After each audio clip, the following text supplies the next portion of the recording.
Hello guys, সবাই কেমন আছো? তো দেখো, ট্যাংরা মাছের রেসিপি নিয়ে চলে এসেছি। তো এখানে আছে 8 ট্যাংরা, রয়েছে ধনে পাতা, যেটা আমি লাস্টে অ্যাড করবো। সমস্ত মশলা দিয়ে কষিয়ে নিচ্ছি। এবারে গরম জলটা দিয়ে দেবো।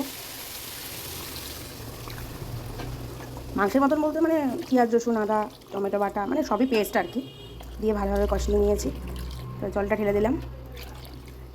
ঝোল তো ফুটে গেছে, এবার মাছগুলো দিয়ে দিই।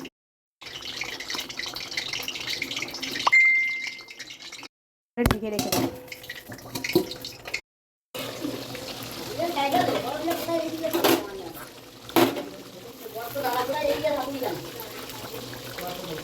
তো আমার এই আট ট্যাংরার মানে মাছের ঝোলটা তোমাদের কীরকম লাগলো, খুব ভালোভাবে তোমাদের দেখাতে পারলাম না, তার জন্য খুব দুঃখিত।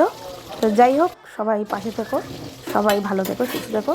আজকের মতন টাটা, এখানে চলো টাটা।